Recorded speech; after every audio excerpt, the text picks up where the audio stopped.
আসসালামু আলাইকুম। আমি আজকে অনার্স থার্ড ইয়ারের ডিফারেনশিয়াল জিওমেট্রি চ্যাপ্টার 2 নিয়ে তোমাদের সাথে আলোচনা করব। ডিফারেনশিয়াল জিওমেট্রি চ্যাপ্টার 2 কিন্তু অনেক ইম্পর্টেন্ট, বুঝছো? আমি প্রথমে যদি উপপাদ্য 5 নিয়ে তোমাদের সাথে আলোচনা করি। দেখো কি বলছে উপপাদ্য 5। প্রমাণ করো যে r equal to r of s রেখাটি সরলরেখা হওয়ার প্রয়োজনীয় এবং যথেষ্ট শর্ত হলো রেখাটির উপর সকল বিন্দুতে কে ইকুয়াল টু কি 0। মূলত আমাদের এখানে কি বের করতে হবে? কে এর মান 0 বের করতে হবে। দুইটা শর্ত, একটা হচ্ছে প্রয়োজনীয় শর্ত, আরেকটা হচ্ছে কি যথেষ্ট শর্ত। এগুলা জানার, এই উপপাদ্যটা করার আগে আমাদের এই সূত্রগুলো আগে পারতে হবে। সূত্রগুলো কি? স্যারেট প্ল্যানেট সূত্র। স্যারেট প্ল্যানেটের সূত্রগুলো এক নম্বর হচ্ছে T prime equal to kappa N. এই কে এর নাম হচ্ছে কি কাপ্পা, বুঝছো? টি প্রাইম ইকুয়াল টু কি kappa N. B prime equal to কি মাইনাস টাউ এন, এটার নাম হচ্ছে কি টাউ, বুঝছো? বি প্রাইম ইকুয়াল টু কি মাইনাস টাউ এন। আর এন প্রাইম ইকুয়াল টু কি tau B minus kappa T. তার মানে কে এর নাম হচ্ছে কাপ্পা আর এটার নাম হচ্ছে কি টাউ, বুঝছো? তার মানে প্রথম সূত্র হচ্ছে টি প্রাইম ইকুয়াল টু কি kappa N, B prime equal to কি minus tau N, N prime equal to tau B minus kappa T, আর টি ইকুয়াল টু কি আর প্রাইম, বুঝছো? তাহলে আমাদের সবার আগে সূত্রগুলা জানতে হবে। এবার আমি যদি এটা প্রমাণটা করতে যাই, দেখো তোমরা সূত্রগুলা মুখস্থ করে ফেলবা। এই অধ্যায়টা কমপ্লিট করার জন্য সূত্রগুলা ভেরি ভেরি ইম্পর্টেন্ট। সূত্রগুলো অনেক কাজে লাগবে, দেখবা। লিখো প্রমাণ।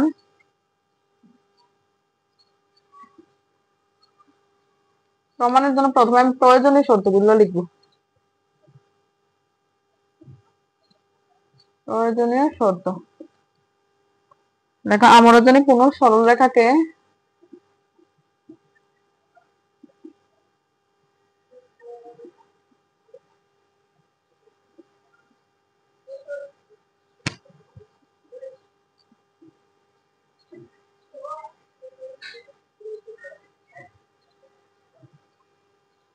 সমীকরণকে R equal to A plus B আকারে লেখা যায়।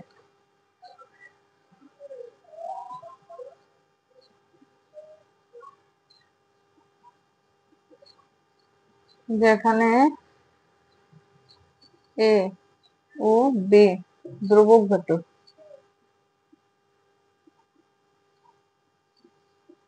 তাহলে প্রথমে কি লিখবা? প্রমাণ। প্রয়োজনীয় শর্ত, আমরা জানি কোন সরলরেখার সমীকরণকে কি আকারে লেখা যায়? R equal to A plus B.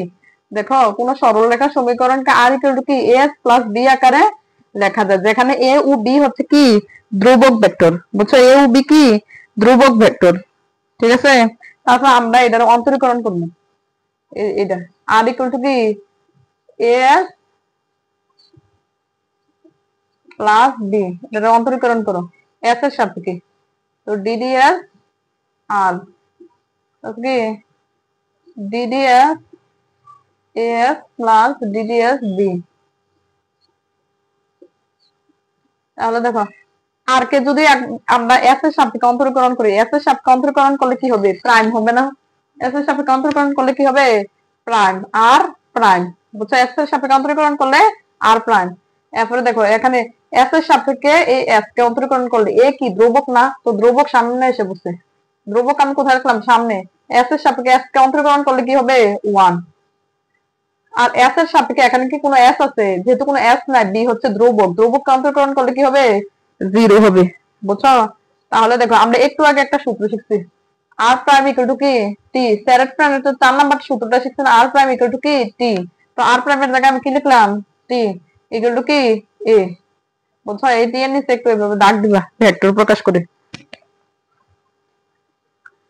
তারপর এটারে এই যে মানটা পাইছে এটারে আবার অন্তরীকরণ করবা এস এর সাপেক্ষে,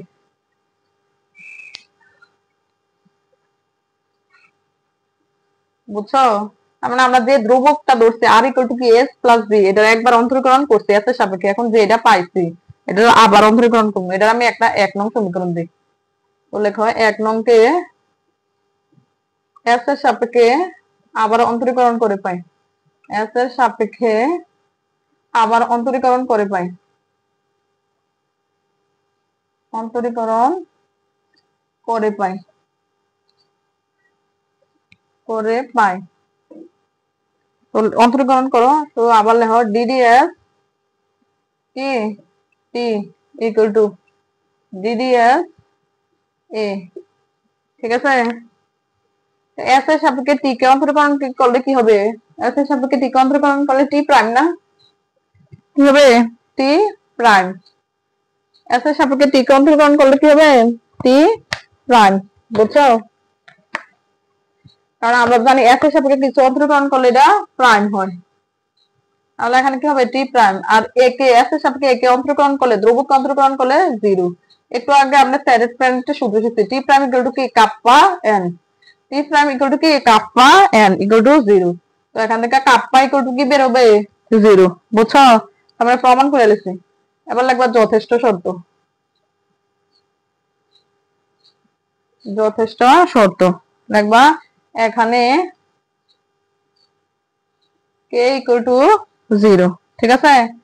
আচ্ছা, এই লাইনটা যথেষ্ট শর্ত সময় এখান থেকে উপরে দিকে যাবে, কে ইকুয়াল টু জিরো, তারপর এখানে কি লিখতে পারি? কাপ্পা এন ইকুয়াল টু কি জিরো। কারণ আমরা জানি, দেখো একক ভেক্টর যেগুলো আছে, একক ভেক্টর আমি প্রথম দিকে শিখাইছি টি ইকুয়াল টু কি ওয়ান, একক ভেক্টরের মানগুলো হচ্ছে কি ওয়ান, এরপরে N equal two one.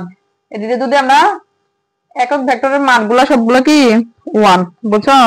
T N আর কি ডি, এই জন্য এখানে আমি কি এরপরে লাইন লিখছি kappa N equal to zero লিখতে পারি।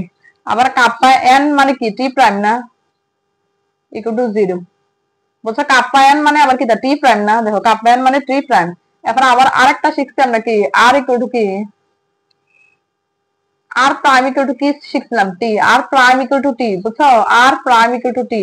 তাহলে আমরা এই টি প্রাইমের জায়গা, তাহলে টি প্রাইমের জায়গা কয়টা আর প্রাইম লিখতে পারি? দুইটা আর প্রাইম লিখতে পারি না, বুঝছো? যেহেতু টি ইকুয়াল টু আর প্রাইম মানে একটা আর প্রাইম, একটা টি সমান একটা আর প্রাইম, তাহলে টি প্রাইম ইকুয়াল টু কি দুইটা আর প্রাইম লিখতে পারিনি, বুঝছো?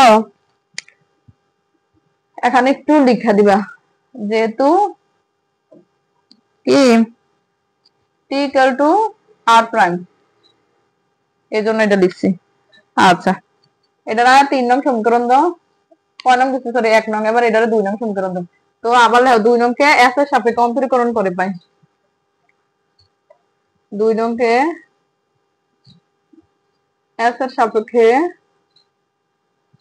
অন্তরীকরণ করে পাই,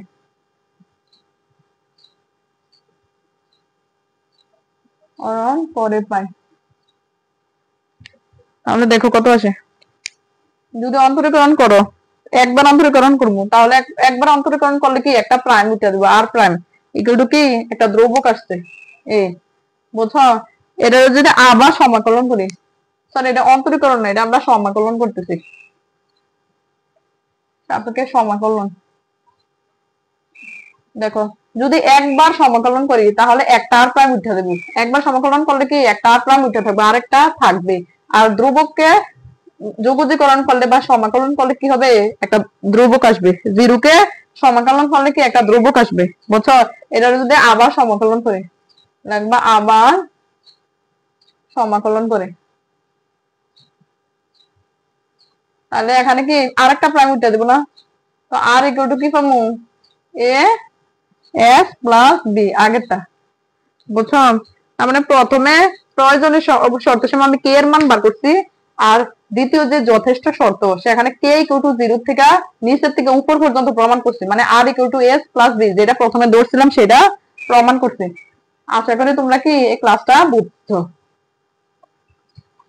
বুঝছো? এই উপপাদ্যটাকে তোমরা বুঝতে পারছো। যদি না বুঝতে পারো তাহলে আমার কমেন্টের মাধ্যমে জানাইবা। আচ্ছা, এখন আমরা एग्जांपल 46 সলভ করব। দেখো এখানে কি বলছে, x = 3t, y = কি 3t স্কয়ার, বুঝছো? আর z = কি 2t কিউব। বক্ররেখার জন্য রো = সিগমা, রো এর মান আর সিগমার মান কত আসবে? 3/2 * 1 + 2t স্কয়ার হোল স্কয়ার, বুঝছো? এটা মানে কি, তার রো না, আর এটা মানে কি সিগমা। এবার আমাদের আরো জানতে হবে রো মানে কি 1/k, রো মানে কি 1/k, k মানে হচ্ছে কি বক্রতা। তো বক্রতার আরেকটা সূত্র আছে, বক্রতার সূত্র কি কে ইকুয়াল টু কি আর ডট গুণ আর ডাবল ডট ভাগ আর ডট কিউব, বুঝছো? মানে আর ডট মানে কি, আর মানে কি এক্স ওয়াই জেড না, আর মানে কি দেখো আমরা যদি এখানে প্রথমে লিখি যে কি কি দেওয়া আছে সেটা আগে লিখবা। সলভ দেওয়া আছে x equal to কি 3t, y equal to 3t square, আর z equal to কি 2t কিউব। বুঝছো? আচ্ছা, তারপর আমরা জানি আর মানে কি, x y z না, x y z না, আমি একটু এটা একটু লিখতেছি। আর মানে x y z, তো এই মান লিখে দাও। x এর মান কত 3t, y এর মান 3t স্কয়ার, আর z এর মান কি 2t কিউব। ঠিক আছে? আচ্ছা, তো এইটা হচ্ছে কি আর এর মান। আচ্ছা, তো এবার আমরা কি কে ইকুয়াল টু কি আর ডট মানে আর ডট বের করতে হবে। আর ডট বের করো। আর ডট মানে কি আর কে একবার অন্তরীকরণ, কার সাপেক্ষে? ডট কখনো ইউ এর সাপেক্ষে, এখানে কি টি এর সাপেক্ষে অন্তরীকরণ করবা ডট। আচ্ছা, আর কে একবার অন্তরীকরণ, তাহলে একবার অন্তরীকরণ করলে কি 3, তারপরে 3 দুগুণে পাওয়ার আর কি এখানে সামনেটা গুণ হবে 3 দুগুণে 6t, আর এখানে 3 দুগুণে 6, এখানে পাওয়ার 1 কমে দেবো, তার মানে টি স্কয়ার। বুঝছো? এরপরে কি বেরোবো আর ডাবল ডট, মানে আর ডট কে আরেকবার অন্তরীকরণ, তো 3 ধ্রুবক, ধ্রুবককে টি এর সাপেক্ষে অন্তরীকরণ করলে কি হবে 0, আর 6t কে অন্তরীকরণ করলে 6, আর এটা অন্তরীকরণ করলে পাওয়ার আর সামনেরটা কি গুণ হবে 6 দুগুণে 12, আর টি থেকে পাওয়ার 1 কমে দেবো, তার মানে 12t। বুঝছো? এবার এনে দেখো কে মানে কি আর ডট গুণ আর ডাবল ডট ভাগ কি আর ডট কিউব, এই দুটো বের করে ফেলছে। আবার সিগমা মানে কি 1/টাউ, 1/টাউ, টাউ মানে কি তার প্যাচ। আবার টাউ এর একটা সূত্র আছে, আর ডট আর ডাবল ডট আর কি আর ট্রিপল ডট। বুঝছো? তার মানে আমরা এখন কি আর ট্রিপল ডটের মান বের করব। বের করো 0, ধ্রুবক অন্তরীকরণ করলে 0, আর এটা কি আসবে 12। আশা করি এতটুকু পর্যন্ত তোমরা কি অন্তরীকরণটা বুঝছো। এবার আমি কি ক্রস গুণ করব, আর ডট গুণ আর ডাবল ডটের। বুঝছো? আমি কি করব, এটা বের করব, আর ডট গুণ আর ডাবল ডটের ক্রস গুণ করব।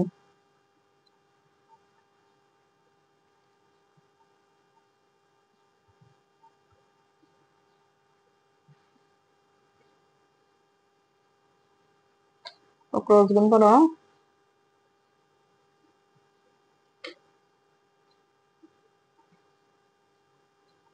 আর ডট গুণ আর ডাবল ডট। দেখো আর ডটের মান গুলো কত পেয়েছি 360 স্কয়ার। আচ্ছা, আর আর ডাবল ডটের মান যেহেতু উপরে কিছু নেই, আমি এখানে টি এন আর ভি ধরছি, মানে একক ভেক্টর গুলো ধরছি। কি একক ভেক্টর গুলো উপরে লিখবা যখন কিছু না থাকবো। তো এবার আর ডটের মান হচ্ছে কি 3, এরপরে কত 6t, এরপরে 6t স্কয়ার, আর আর ডাবল ডটের মান কত 0, 6, এরপরে কি 12t। ঠিক আছে? আপনাদের ইন্টারমিডিয়েটে এরকম করছি না? তো প্রথমটা নিয়ে কাজ করলে সারি বাদ, তারপরে প্রথম সারি বাদ প্রথম কলাম বাদ, প্রথম সারি বাদ কলাম বাদ, তাহলে এখানে কত আসবো দেখো, এই দুইটা গুণ, এটা আর এটা, তো 6 12 72 টি স্কয়ার, মাইনাস এবার এটা 6 6 36 কি টি স্কয়ার। যদি এখানে উপরে টি এন্ড বি এগুলা থাকে, এগুলা এই সাইডে লেখার দরকার নাই। কোনো সংখ্যা না থাকে, এগুলা যদি থাকে তাহলে এগুলা লেখার এই সাইডে দরকার নাই, কমা। এবার কি করতে হবে, দ্বিতীয় সারি বাদ দ্বিতীয় কলাম বাদ, এটা দ্বিতীয় সারি না এটা বাদ, এবার কি কলাম বাদ, তার মানে এটার সাথে এটা গুণবো, 3 12 36, 3 12 কি 36 টি, এবার আর এটার সাথে এটা। আর দ্বিতীয়টা লেখার সময় একটা কি দিতে হবে, প্রথমটা প্লাস এরপরটা কি মাইনাস, না আমরা এরকম শিখছি না, প্লাস মাইনাস এরপরে প্লাস, তার মানে এখানে মাইনাস, তো এটার সাথে 3 12 36 টি শেষ। এরপরে আবার কি সারিবাদ 3 নাম্বার সারিবাদ কলাম বাদ, তো এটার সাথে এটা গুণ 3 6 18, আর এটার সাথে এটা গুণ করলে কি হবে 0। বুঝছো? তো জিরোটা লেখার দরকার নাই। আচ্ছা, তাহলে 72 থেকে 36 বাদ দিলে কত হবে 36 টি স্কয়ার না, আর মাইনাস 36 টি, আর এনে 18। তো এবার দেখো আমি যদি এই সবটি থেকে 18 কমন নিই, তাহলে কত থাকবে 18 দুগুণে 36 2t স্কয়ার। ঠিক আছে? মাইনাস 18 দুগুণে 36, তারপরে 2t, 18 একে 18। বুঝছো? এবার এটার যে এটা আর ডট গুণ আর ডাবল ডটের মান বার করবো। মান ক্রস গুণ করে ফেলছি, এবার মান বের করব। মান বের করার সময় কি আমরা জানি রুট লেখা, প্রথমে 18 লিখবা, তারপর রুট লেখা কি এই মানগুলোর স্কয়ার, তো 2t স্কয়ার, এটার স্কয়ার যোগ, এবার দ্বিতীয়টা -2t স্কয়ার যোগ কি 1 স্কয়ার, বুঝছো? তার মানে এখানে 18, এখানে কত 2 দুগুণে 4 t⁴ প্লাস 2 দুগুণে 4t স্কয়ার প্লাস 1, আর এখানে কত থাকবো 18। এবার যদি এটা আমরা বর্গের সূত্রের মধ্যে পালাই, তাহলে কি লিখতে পারবো 2t square whole square plus 2, এর মান কত 2t স্কয়ার, আর বি এর মান কত 1 প্লাস 1 স্কয়ার, বুঝছো? মানে a প্লাস বি হোল স্কয়ারের সূত্র করলাম, এই সূত্র করলাম a plus b whole square. তাহলে দেখো এখানে কি থাকবো 18 রুট a এর মান কত 2t স্কয়ার প্লাস b এর মান কত 1 স্কয়ার, বুঝছো? তো থাকবো 18 2t স্কয়ার প্লাস 1, ঠিক আছে? আচ্ছা, সূত্রটা কি ছিল? Kappa equal to r dot গুণ আর ডাবল ডট, এরপর কি r dot cube, r dot কিউবের মান কি বার করছি, তো এটার মান বার করো, এটার যে এই মান ইয়াগুলো আছে এগুলোর বর্গ করবা রুট দিয়া, এরপর আসলো 6t স্কয়ার যোগ 6t স্কয়ার স্কয়ার, তাহলে এখানে দেখো কত আছে 3 3 9 6 6 36 t স্কয়ার প্লাস 36 t⁴, তো এই সব থেকে কি কমন যায়, দেখো তো 9 কমন যায় না, তো 1 sin 9 36 t square plus 4 9 36 t⁴, তার মানে এখানে √9 মানে কি 3, আর এটা যদি বর্গের সূত্র করি a স্কয়ার প্লাস 2 এর মান 1 প্লাস b এর মান কত 2t square plus b square, তো b এর মান 2t স্কয়ার হোল স্কয়ার, তার মানে এখানে কত আসে 3 1 প্লাস কি 2t স্কয়ার হোল স্কয়ার, তো এখানে বের কত 3, আর এই স্কয়ার রুট কাটা, তার মানে এখানে বের হলো 1 প্লাস 2t স্কয়ার, বুঝছো? স্কয়ার রুট কাটা, তাহলে এটা বের হয় না? আচ্ছা, তো এবার আমরা কি বের করে ফেলবো, সিগমা বের করে কাপ্পা বের করবো। কাপ্পা কি ছিল দেখো, সিগমাটা বের করে ফেলি, দেখো তো সিগমা ইকুয়াল টু কি 1 বাই কাপ্পা, ঠিক আছে? তো 1 বাই কাপ্পার মান কত আর ডট গুণ আর ডাবল ডট এর মান, এরপর আর ডট এর মানের কিউব, তো এটা যদি আমি উড়াই দেই, উড়াই দিলে কত হবো আর ডট কিউব উপরে দেখবো, আর আর ডট গুণ আর ডাবল ডট কোথায় নিচে, ঠিক আছে? এবার মান দিব, এখানে আর ডট এর মান কত দেখো 3 1 প্লাস 2t স্কয়ার, আর এই পুরোটার উপরে একটা কি কিউব, আর আর ডট গুণ আর ডাবল ডট এর মান কত 18 1 প্লাস 2t স্কয়ার, ঠিক আছে? 3 দিয়ে 18, আচ্ছা এখানে 3 কিউব মানে কত, 3 কিউব মানে 27 না, কত 27, আর এটা 1 প্লাস 2t স্কয়ার, এটা কয়বার 3 বার, আর এখানে 18, আর 1 প্লাস 2t স্কয়ার, আচ্ছা তো 18 দিয়া আমি যদি 9 দিয়ে ইয়ে করি, 9 দুগুণে 18 3 9 27 3, আর এনে আর কয়টা থাকবো, দুইটা থাকবো না, তার মানে 3/2 1 plus 2t square whole square, বুঝছো? তার মানে সিগমার মানে এটা বের হইছে নি। আচ্ছা, এবার আমাদের কি সরি এটা হচ্ছে রু এর মান, রু সমান কি 1 বাই কাপ্পা, বুঝছো? রু সমান 1 বাই কাপ্পা, আর কাপ্পা সমান এই সূত্রটা, এই মানগুলো আমি প্রথমে বার করছি, আর ডট গুণ আর ডাবল ডট, মানে আর ডট গুণ আর ডাবল ডট ক্রস করছি, ক্রস করে মান কেটে বার করছি, রুট লেখা সবগুলো স্কয়ার করছি, তারপর আর ডট এর মান দ্বারা আবার কি করছি রুট লেখে স্কয়ার করে, তারপর এটা আর ডট এর মান এটা বের হইছে, বের হয়ে এখানে ক্যালকুলেশন করছি। এবার আমি সিগমা বের করবো, সিগমা বের করার জন্য আমাদের কি টাও এর মানগুলো বার করতে হবে, বুঝছো? সিগমা বের করার জন্য কি বের করতে হবে টাও এর মান, তো টাও এর মান কি ছিল আর ডট, এরপর কি আর ডাবল ডট আর ট্রিপল ডট ছিল, এটা ছিল আর ডট আর ডাবল ডট আর কি আর ট্রিপল ডট, মানে তিনটা। তো আর ডট এর মান কত ছিল দেখো 3 আসছিল, এরপরে 60 আসছিল, আর 6t স্কয়ার আসছিল, আর আর ডাবল ডট এর মান কত ছিল 0 6 12টি ছিল না, 0 6 আর কি 12টি। আর আর ট্রিপল ডটের মান ওই একদম প্রথমে বার করে লিখছিলাম, দেখো অন্তরীকরণ যখন করছিলাম 0 0 আর কত 12। আমরা আগের মতো প্রথম সারি কলাম বাদ প্রথম সারি বাদ তো 3 নিমু। এখন যদি টি এন্ড বি লিখি, বুঝছো, যেমন এর আগে এই দুইটা ছিল, এজন্য টি এন্ড বি দিছি, কিন্তু এবার তিনটা, তিনোটা সংখ্যা, সংখ্যা থাকলে এগুলা লিখবা, উপরে 3 এটা লিখবা। আর যদি টি এন্ড বি থাকে এটা লেখার দরকার নাই, তো এটা, এটার সাথে এটা গুণ, এটার সাথে এটা গুণ, 6 12 কত 72 না, -0, এটার সাথে এটা গুণ করলে 0, মাইনাস এরপরে 60, দ্বিতীয় সারি বাদ দ্বিতীয় কলাম বাদ 60 থেকে এরপরে কত হইব, এবার দ্বিতীয় সারি বাদ দ্বিতীয় কলাম বাদ, তাহলে এটার সাথে এটা, তাহলে কত হইব 0 আসবে এখানে, বুঝছো, প্লাস এবার শেষেরটা, শেষে কত 60 স্কয়ার না, এবার এটা এটা বাদ, তাহলে এগুলা গুণ করলে কত হইব, এটার সাথে এটা 0 না, তার মানে এখানে কত 3 12 কত 3 72 কত 3 দুগুণে 6 আর 3 সাথে 21 216 আসবো। ঠিক আছে, এরপরে এটা মানটা বার করবা। আচ্ছা,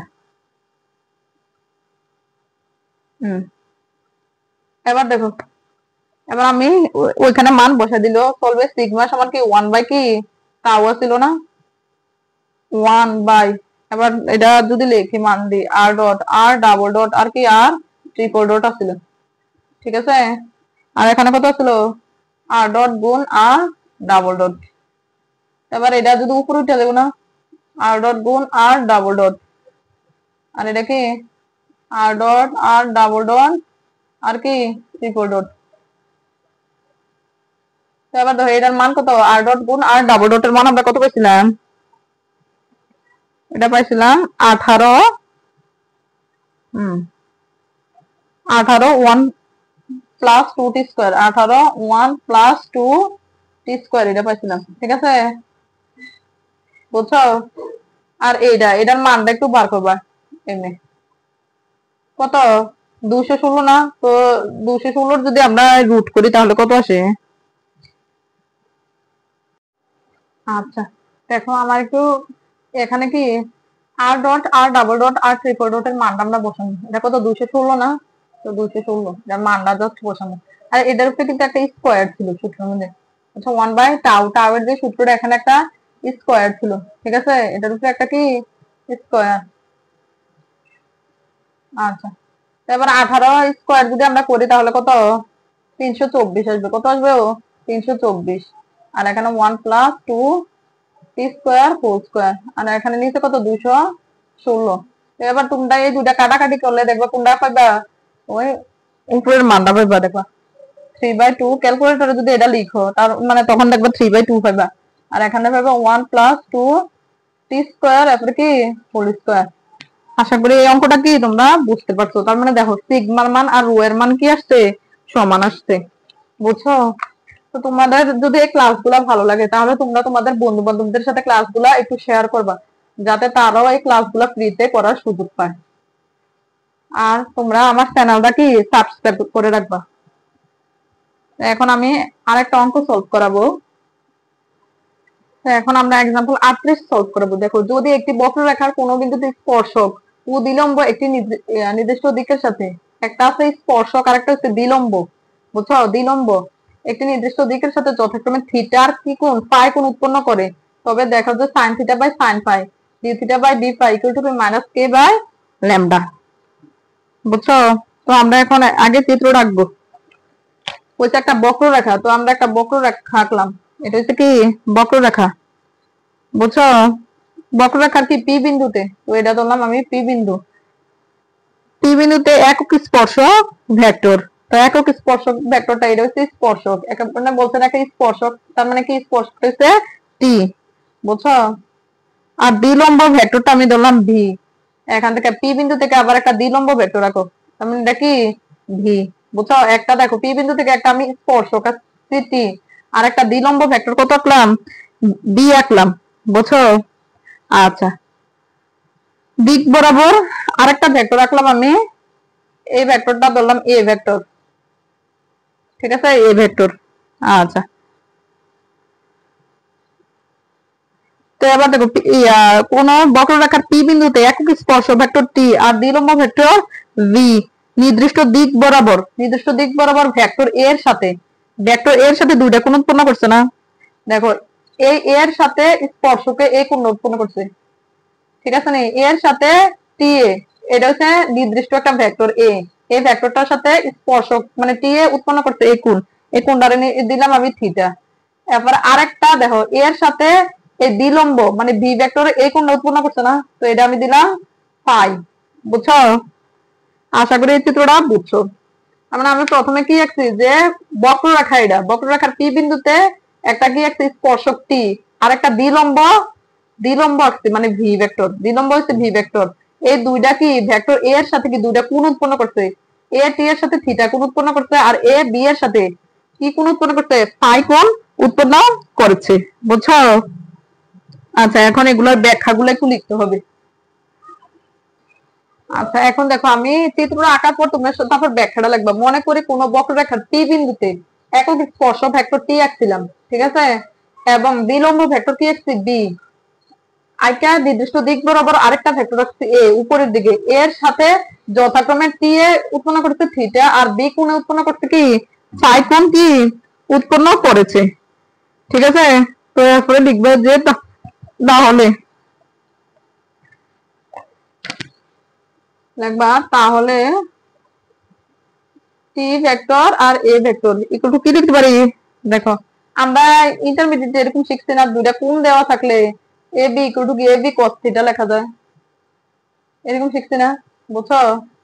এরকম একটা সূত্র শিখছিলাম না, ঠিক এটার আমরা কি লিখতে পারি মডুলাস, এগুলা যেহেতু একক ভেক্টর মডুলাস টি মডুলাস এ cos থিটা, ঠিক আছে।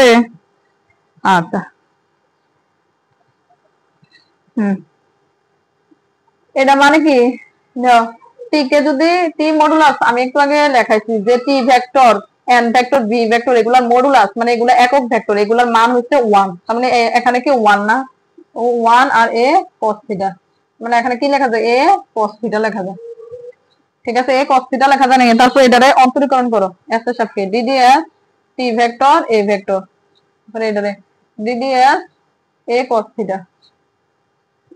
তো এখানে কি ইউবি এর সূত্র প্রয়োগ হবে না, ইউ কে রেখা বি কে অন্তরীকরণ ডিডিএস এ প্লাস ভি কে রেখা ইউ কে অন্তরীকরণ ডিডিএস অফ কি সি ইকুয়াল টু, আর এটা এখানে ধ্রুবক এ, তো এস এর সাপেক্ষে cos থিটাকে অন্তরীকরণ করলে কি হবে, cos থিটাকে অন্তরীকরণ করলে আমরা জানি কি মাইনাস sin থিটা, ঠিক আছে। আর এখানে কি হবে D theta by DS, S এর সাপেক্ষে অন্তরীকরণ করতেছে এজন্য ডি থিটা বাই ডিএস, প্রথমে cos থিটাকে অন্তরীকরণ করলে মাইনাস sin থিটা আর ডি থিটা বাই ডিএস, আর এ হচ্ছে একটা ধ্রুবক, তো এখানে টি আর ধ্রুবককে অন্তরীকরণ করলে কি শূন্য প্লাস এ, আর এস এর সাপেক্ষে টি কে অন্তরীকরণ করলে কি হবে টি প্রাইম না, কি হবে টি প্রাইম, বুঝছো।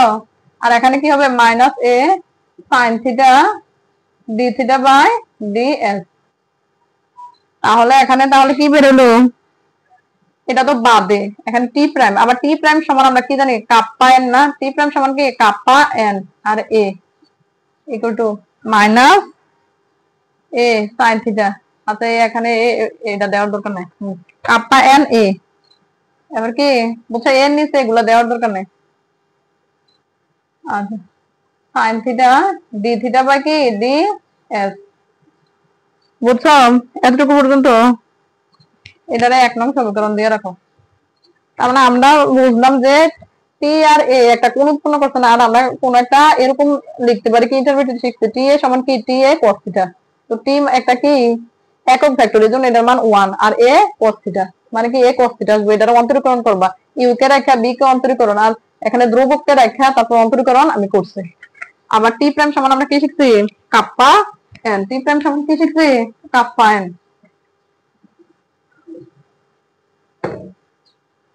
এরপর আরেকটা কোণ উৎপন্ন করছিল না, ফাই কোণ উৎপন্ন করছিল না, ফাই কোণ কে উৎপন্ন করছিল বিলম্ব ভেক্টর ভি, বিলম্ব ভেক্টর ভি লিখবা আবার ভি ভেক্টর আর কি এ এর সাথে উৎপন্ন করছিল